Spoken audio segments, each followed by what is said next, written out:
Hello दोस्तों, आज से मैं हिस्ट्री पढ़ाना शुरू करूँगी। आइए आप सब मेरे साथ प्राचीन इतिहास के बारे में जानेंगे। प्राचीन भारतीय इतिहास के स्रोत क्या क्या हैं, हम इनके बारे में जानते हैं। पुरातात्विक स्रोत। और आप सभी से मेरा निवेदन है कि प्लीज़ मेरे इस चैनल को सब्सक्राइब करें और इस वीडियो को लाइक करें, शेयर करें। पुरातात्विक स्रोत। प्राचीन भारतीय इतिहास के स्रोत क्या क्या हैं, इनके बारे में जानते हैं। पुरातात्विक स्रोत, साहित्यिक स्रोत, विदेशी यात्रियों के विवरण। पुरातात्विक स्रोत प्राचीन भारतीय इतिहास को जानने के लिए पुरातात्विक सामग्रियों सर्वाधिक प्रामाणिक हैं। पुरातात्विक स्रोत कौन कौन से हैं, आइए इनको पढ़ते हैं।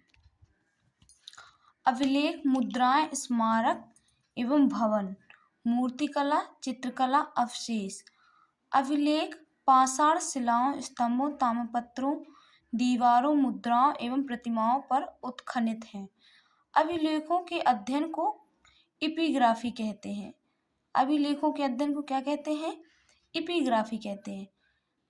बच्चों, हमेशा परीक्षा में ये पूछ लिया जाता है कि अभिलेखों के अध्ययन को हम क्या कहते हैं, उसको एपिग्राफी कहते हैं। सर्वाधिक प्राचीन पठनीय अभिलेख अशोक के हैं, जो प्राकृतिक भाषा में हैं। अशोक के जो अभिलेख मिले हैं वो किस भाषा के हैं? प्राकृतिक भाषा के हैं। पूर्व में हैदराबाद राज्य में स्थित मास्की एवं गुर्जरा कहाँ पर पड़ता है? मध्य प्रदेश में। प्राप्त अभिलेखों में अशोक के नाम का स्पष्ट उल्लेख है। उसे प्रायः देवताओं का प्रियदर्शी राजा कहा गया है। अशोक को अन्य किस नाम से जानते हैं? प्रियदर्शी। अशोक के अधिकांश अभिलेख ब्राह्मी लिपि में लिखे हैं। अभिलेखों की भाषा क्या है? प्राकृतिक भाषा है। लेकिन अशोक के जो अभिलेख हैं वो अधिकांशतः किस लिपि में है? ब्राह्मी लिपि में। बाएं से दाएं ब्राह्मी लिपि कैसे लिखी जाती है? बाएं से दाएं। पश्चिमोत्तर प्रांत से प्राप्त उसके अभिलेख खरोष्टी लिपि में है। जो पश्चिमोत्तर प्रांत से प्राप्त हुए अशोक के अभिलेख हैं वो किस लिपि में है? खरोष्टी लिपि में है, जो दाएं से बाईं ओर लिखी जाती है। जो कैसे लिखी जाती है? दाएं से बाएं ओर। पाकिस्तान एवं अफगानिस्तान से प्राप्त अशोक के शिलालेखों में यूनानी एवं आर्मेयिक लिपियों का प्रयोग हुआ है। हमें जो पाकिस्तान और अफगानिस्तान से अशोक के अभिलेख शिलालेख प्राप्त हुए हैं, शिलालेखों का मतलब होता है जो पत्थर पे लिखे हुए लेख होते हैं। यूनानी एवं आर्मेयिक लिपियों का प्रयोग हुआ है। तो शिलालेखों में किस लिपि का प्रयोग हुआ है? यूनानी और आर्मेयिक। अशोक के स्तंभों को पढ़ने में सर्वप्रथम जेम्स प्रिंसेप को 1837 में सफलता मिली थी। बच्चों, ये कई बार रेलवे ने अपने एग्जामों में पूछ लिया है कि अशोक के अभिलेखों को पढ़ने में सर्वप्रथम किसको सफलता मिली थी, या जो अशोक के अभिलेख थे सबसे पहले उनको किसने पढ़ा था? तो उनका नाम क्या है? James Prinsep. सर्वाधिक प्राचीन अभिलेख 2500 ईसा पूर्व के हड़प्पा कालीन है। सबसे जो प्राचीन अभिलेख है वो किस समय के हैं? 2500 ईसा पूर्व हड़प्पा कालीन है, जो मोहरों पर भाव चित्रात्मक लिपि में अंकित है, जिनका प्रमाणिक पाठ अभी तक असंभव बना हुआ है। प्रथम श्रेणी के अभिलेखों में अधिकारों और जनता के लिए जारी किए गए सामाजिक, आर्थिक एवं प्रशासनिक राज्यादेशों एवं निर्णयों की सूचना रहती है, जैसे अशोक के अभिलेख। द्वितीय श्रेणी के वे अनुष्ठानिक अभिलेख हैं, जिन्हें बौद्ध, जैन, वैष्णव, शैव आदि संप्रदायों के मतानुयायियों ने स्तंभों, प्रस्तर फलकों, मंदिरों एवं प्रतिमाओं का उत्कीर्ण कराया है। तृतीय श्रेणी के अभिलेख हैं जिसमें राजाओं की विजय प्रशस्तियों का आख्यान तो है, लेकिन उनके दोषों का उल्लेख नहीं है। जो तृतीय श्रेणी के उल्लेख मिले हैं, जो तृतीय श्रेणी के अभिलेख हैं, उसमें क्या है कि राजाओं की उन्नति और उनकी विजय के बारे में ही बताया गया है, लेकिन उनके जो दोष हैं उसके बारे में कोई भी वर्णन नहीं मिलता है। अब हम कुछ महत्वपूर्ण फैक्ट्स जान लेते हैं। हाथी गुम्फा अभिलेख तिथि रहित अभिलेख है। इसमें क्या है, हाथी गुम्फा अभिलेख जो है वो, उसमें कोई डेट मेंशन नहीं है। और इसे किसने लिखवाया है? कलिंग राज खारवेल ने। हाथी गुम्फा अभिलेख है उसमें किसके बारे में हमें जानकारी मिलती है? कलिंग राज खारवेल के बारे में। जूनागढ़ या गिरनार अभिलेख, जूनागढ़ अभिलेख को ही क्या कहते हैं? गिरनार अभिलेख कहते हैं, जिसमें रुद्रदामन के बारे में बताया गया है, और सुदर्शन झील की जानकारी हमें गिरनार अभिलेख से ही मिलती है। नासिक अभिलेख में गौतमी वंशरी तथा सातवाहनों की उपलब्धियां हैं। नासिक अभिलेख में हमें सातवाहनों के बारे में जानकारी मिलती है। प्रयाग स्तंभ अभिलेख जो है वो समुद्रगुप्त की विजय गाथाओं की जानकारी है। एहोल अभिलेख से हमें पुलकेशिन द्वितीय की जानकारी मिलती है। मंदसौर अभिलेख मालवा नरेश यशोवर्मन, मंदसौर का जो अभिलेख है उससे हमें मालवा के जो नरेश थे यशोवर्मन, उनके बारे में हमें पता चलता है। ग्वालियर अभिलेख प्रतिहार नरेश भोज के बारे में पता चलता है। भीतरी एवं जूनागढ़ अभिलेख, भीतरी और जो जूनागढ़ का अभिलेख है उससे हमें स्कंद गुप्त के बारे में पता चलता था, जो कि गुप्त काल का एक महान प्रतापी राजा था। हूणों पर विजय का विवरण मिलता है। जो भीतरी और जूनागढ़ का अभिलेख है उससे स्कंदगुप्त ने हूणों को परास्त किया था, उसके बारे में हमें इसी से पता चलता है। देवपाड़ा अभिलेख बंगाल शासक विजय सेन, देवपाड़ा अभिलेख से हमें बंगाल शासक विजय सेन के बारे में जानकारी मिलती है।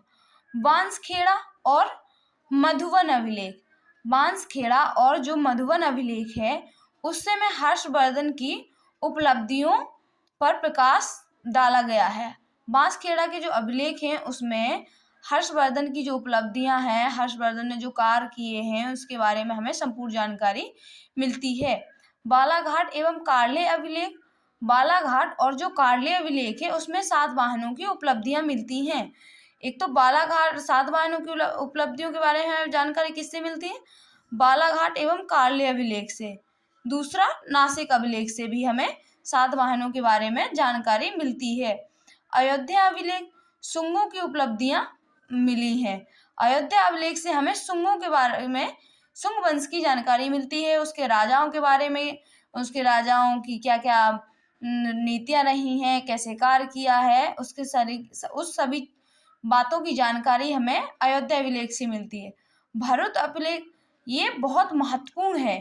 भरूच के बारे में तो हमेशा पूछ लिया जाता है कि इससे हमें किस राजा के बारे में जानकारी मिलती है, किस राजा ने इसको लिखवाया था। तो वो राजा कौन है?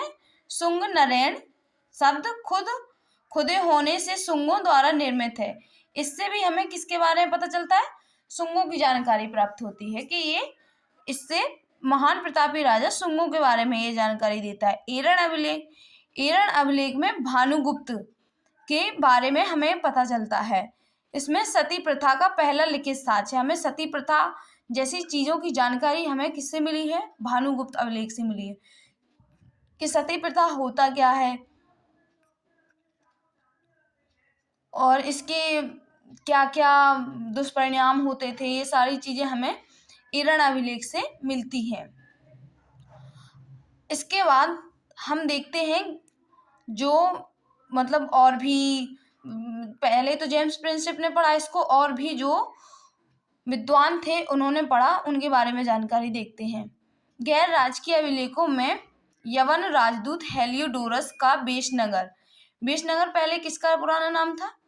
बेशनगर का जो पुराना नाम है वो क्या था? विदिशा। से प्राप्त गरुड़ स्तंभ लेख विशेष रूप से उल्लेखनीय है, जिससे द्वितीय शताब्दी ईसा पूर्व के मध्य भारत में भागवत धर्म विकसित होने का प्रमाण मिलता है। यवन राजदूत कौन था? हेलियोडोरस था। उसका बेशनगर का जो गरुड़ स्तंभ है, तो उससे हमें किसके बारे में जानकारी मिलती है कि भागवत धर्म जब विकसित हुआ होगा तो उसके बारे में हमें जो साक्ष्य मिला है वो हमें गरुड़ स्तंभ से मिला है। और गरुड़ पहले बेशनगर किसका पुराना नाम था? विदिशा का। भारतवर्ष शब्द का सर्वप्रथम उल्लेख हाथी गुम्फा अभिलेख से मिलता है। भारतवर्ष जो है, इस शब्द का सर्वप्रथम उल्लेख हमें किससे मिलता है? हाथी गुम्फा अभिलेख से मिलता है।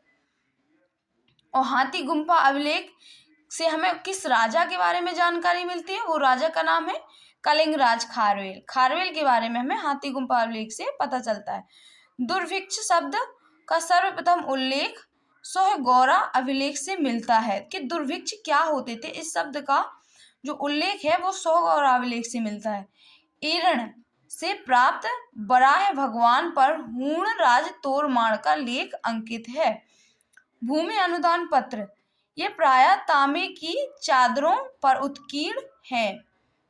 मतलब प्रागैतिहासिक काल में क्या होता था कि ये जो तांबे की चादरें होती थी उस पर उत्कीर्ण करते थे। इनमें राजाओं और सामंतों द्वारा भिक्षुओं, ब्राह्मणों, मंदिरों, बिहारों, जागीरदारों और अधिकारियों को दिए गए गांव, भूमियों और राजस्व संबंधी दानों का विवरण है, जो प्राकृतिक, संस्कृत एवं तेलुगु भाषाओं में लिखे गए हैं।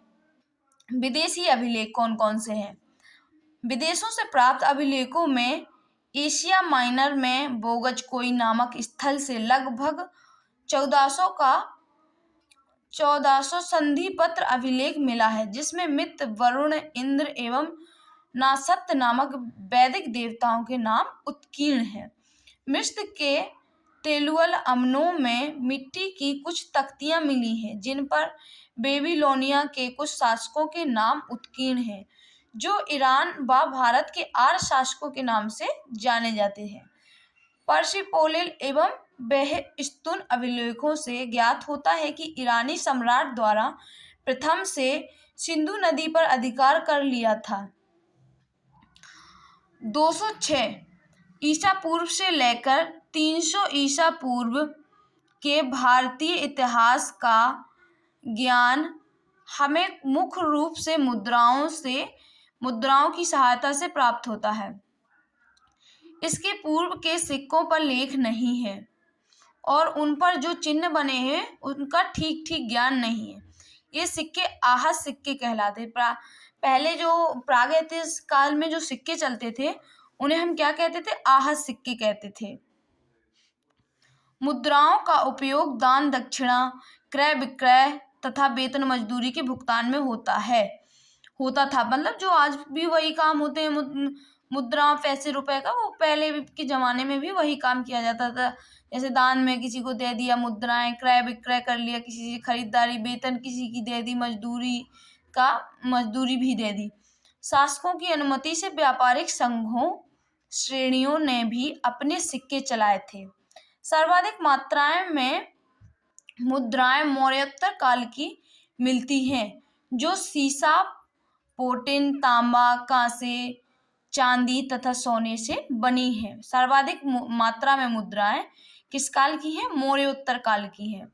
कुषाण शासकों द्वारा जारी स्वर्ण सिक्कों में जहां सर्वाधिक शुद्धता थी, वहीं गुप्तों ने सबसे अधिक मात्रा में स्वर्ण सिक्के जारी किए थे।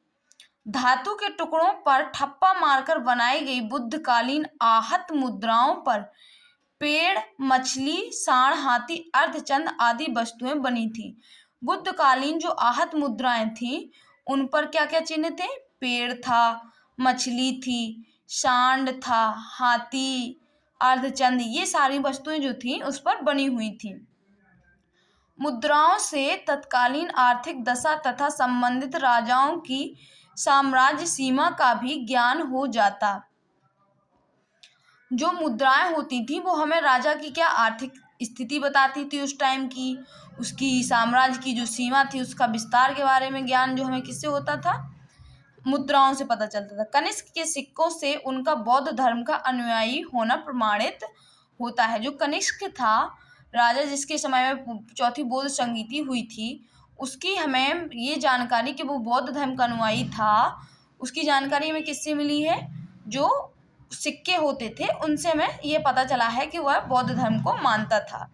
समुद्रगुप्त के कुछ सिक्कों पर यूप बना है, जबकि कुछ पर अश्वमेध पराक्रम के, उसके जो समुद्रगुप्त के टाइम के जो सिक्के हैं उससे हमें पता चलता है कि उसने अश्वमेध यज्ञ करवाया था।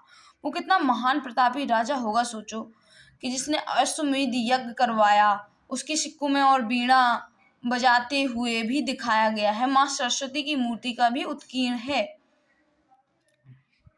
इंडो यूनानी तथा इंडो सिथियन शासकों के इतिहास के प्रमुख स्रोत सिक्के हैं। इंडो यूनानी तथा इंडो सिथियन शासकों के इतिहास का प्रमुख स्रोत भी सिक्के हैं। पहले के जो राजा, हमें अपने इतिहास के बारे में अधिक से अधिक जानकारी लेना है तो जो पुराने साक्ष्य होंगे, जैसे सिक्के हो गए, जगह की खुदाई करते हैं तो और भी जो हमें वस्तुएं प्राप्त होती है, उसी से हम अपने इतिहास के बारे में। लेकिन जो प्रागैतिहासिक काल है उसमें भाषा जो है वो सही तरीके से पढ़ नहीं पाए हैं, उसको समझ नहीं पाए हैं। इस वजह से हमें सही जानकारी नहीं मिलती है। जहाँ से हमने पढ़ना शुरू किया तो वहीं से हमने अपना इतिहास समझना, जानना, राजाओं के बारे में सुना और समझा और अपने इतिहास का अनुसरण किया। सातवाहन राजा सातकर्णी की एक मुद्रा पर जलपोत उत्कीर्ण होने से उसके द्वारा समुद्र विजय का अनुमान लगाया गया है। जो सातवाहन राजा सातकर्णी था उसकी एक मुद्रा पर जलपोत उत्कीर्ण था। इससे हमें लगता है कि शायद उसने समुद्र विजय का जो अभियान हो चलाया हो। चंद्रगुप्त द्वितीय की ब्राह्य शैली की मुद्राओं से उसके द्वारा पश्चिम भारत के शकों पर विजय सूचित है। चंद्रगुप्त द्वितीय ने क्या किया था कि शकों को हराया था। चंद्रगुप्त द्वितीय अर्थात विक्रमादित्य, तो उसकी जो मुद्राएं थी चांदी की, उस पर हमें पता चलता है कि उसने शकों को परास्त किया था, क्योंकि विक्रमादित्य द्वितीय ने ही शक संवत चलाया है। उत्तर भारतीय मंदिरों की कला शैली नागर शैली। उत्तर भारत के स्मारक एवं भवन कैसे होते थे इनके बारे में पढ़ते हैं। उत्तर भारत जो नॉर्थ का एरिया था वहाँ पर मंदिरों की कला शैली नागर शैली की होती थी। उत्तर भारत के मंदिरों की कला शैली कैसी होती थी? नागर शैली होती थी। बच्चों ये कभी भी एग्जाम में पूछ लिया जाता है। दक्षिण भारतीय मंदिरों की कला शैली द्रविड़ शैली होती थी। जो दक्षिण में मंदिर होते थे अधिकांशतः वो उनकी सारी शैली कैसी होती थी? द्रविड़ में होते थे और लंबे लंबे होते थे, नीचे से चौड़े ऊपर तक लंबी, मतलब काफी ऊंचाई होती थी मंदिरों की। जबकि दक्षिणापथ के वे मंदिर जिनमें नागर एवं द्रविड़ दोनों शैलियों का प्रयोग हुआ है वेश्य शैली के मंदिर कहलाते थे, जो कि भारत के बीच वाला पोर्शन है जो मध्य भारत कहलाता है, वहां पर वेश्य शैली के मंदिर हैं। जावा के बोरोबुदुर मंदिर से वहां 9वीं शताब्दी में महायान बौद्ध धर्म की लोकप्रियता प्रमाणित होती है। मूर्तिकला के बारे में जानते थे कि मूर्तिकला कैसी थी। कुषाण काल एवं गुप्त काल और गुप्तोत्तर काल। गुप्त काल के बाद का समय में उसे गुप्तोत्तर काल कहते हैं। में जो मूर्तियां निर्मित की गई उनसे जनसाधारण की धार्मिक आस्थाओं और मूर्ति कला का ज्ञान मिलता है। कुषाण कालीन कि मतलब जो पहले की मूर्तियां होती थी हमें उससे पता चलता है कि वहाँ के लोग मूर्ति पूजा करते थे, वो भगवान में विश्वास रखते थे, धार्मिक आस्था में प्रतीक, धार्मिक आस्था के जो प्रतीक है उनमें धार्मिक चीज़ों में विश्वास रखते थे, भगवान में विश्वास रखते थे। कुषाणकालीन मूर्ति कला में जहाँ विदेशी प्रभाव अधिक हैं वहीं गुप्तकालीन मूर्ति कला में स्वाभाविकता परिलक्षित है, जबकि गुप्तोत्तर काल में सांकेतिकता अधिक है। भरूच, बोधगया, सांची और अमरावती की मूर्ति कला में जनसामान्य के जीवन की अर्थात झांकी मिलती है। चित्रकला कैसी थी? अजंता गुफा में उत्कीर्ण माता और शिशु तथा मरणासन, राजकुमारी जैसे चित्रों की शाश्वतता सर्वकालिक है, जिससे गुप्तकालीन कलात्मक और तत्कालीन जीवन की झलक मिलती है। गुप्त काल में चित्रकला बहुत ही उच्च थी। तो हमें जो अजंता की गुफा में उत्कीर्ण की गई माता की प्रतिमा है पत्थरों पर, या शिशु की है, या मरणासन राजकुमारी की है, उससे हमें क्या उस टाइम की चित्रकला के बारे में पता चलता है कि कितनी उच्च कोटि की चित्रकला होगी। अवशेष पाकिस्तान में सोहन नदी घाटी में उत्खनन द्वारा प्राप्त पूरा पाषाण युग के पत्थर, खुरदुरे, हथियारों, औजारों से अनुमान लगाया गया है कि भारत में 4 लाख से 2 लाख वर्ष ईसा पूर्व मानव रहता था। मतलब जो हमें वहां से हथियार मिले, औजार मिले, उससे हमें पता चला कि 2 लाख वर्ष ईसा पूर्व मानव रहता था। 10 से 6,000 वर्ष ईसा पूर्व वह कृषि कार्य, पशुपालन, कपड़ा बुनना, मिट्टी के बर्तन बनाना तथा पत्थर के चिकने औजार बनाना सीख गया था।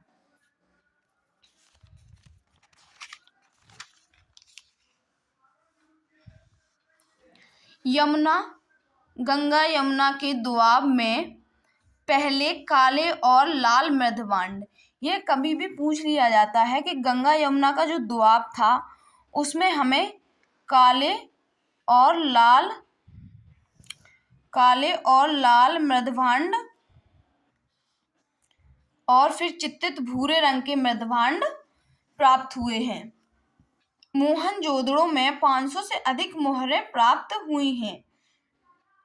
हमें सबसे अधिक मोहरें कहाँ से प्राप्त हुई हैं? मोहनजोदड़ो से, जो हड़प्पा संस्कृति के निवासियों के धार्मिक विश्वासों की ओर इंगित करती है। जो हमें मोहरें मिली हैं उससे हमें पता चलता है कि हड़प्पा संस्कृति के जो लोग थे वो धार्मिक पूजा पाठ में या धार्मिक चीजों में कितना भरोसा रखते थे, कितना मानते थे। बसाड़ प्रारंभिक वैशाली में, जिसको बसाड़ बोला जाता है, 274 मिट्टी की मोहरें मिली हैं। कौशाम्बी में व्यापक स्तर पर किए गए उत्खनन कार्य में उदयनकार राजप्रसाद तथा घोषिताराम नामक एक विहार मिला है। अतरंजी खेड़ा आदि की खुदाइयों से ज्ञात होता है कि देश में लोहे का प्रयोग 1000 ईसा पूर्व लगभग आरंभ हो गया था। रोमिला थापर के अनुसार लोहे का उपयोग 800 ईसा पूर्व में आरंभ हुआ था। दक्षिण भारत में अरिकमेडु नामक स्थल की खुदाई से रोमन सिक्के, दीप का टुकड़ा तथा बर्तन आदि मिले हैं, इससे यह पता चलता है कि आरंभिक शताब्दियों में रोम तथा दक्षिण भारत के मध्य घनिष्ठ व्यापारिक संबंध थे। जब हमें अरिकमेडु नामक स्थान से जब हमने खुदाई की तो वहां से पता चला कि दक्षिण भारत के मध्य और रोम के मध्य व्यापारिक संबंध कैसे थे। इसके बाद बच्चों आज का सेशन हम यहीं समाप्त करते हैं। कल हम इसके साहित्यिक स्रोत, जो अन्य स्रोत है साहित्यिक, उससे जानेंगे कि प्रागैतिहासिक काल कैसा था। और आप सभी से मेरा बार बार निवेदन यही है कि आप सभी मेरा चैनल सब्सक्राइब करें।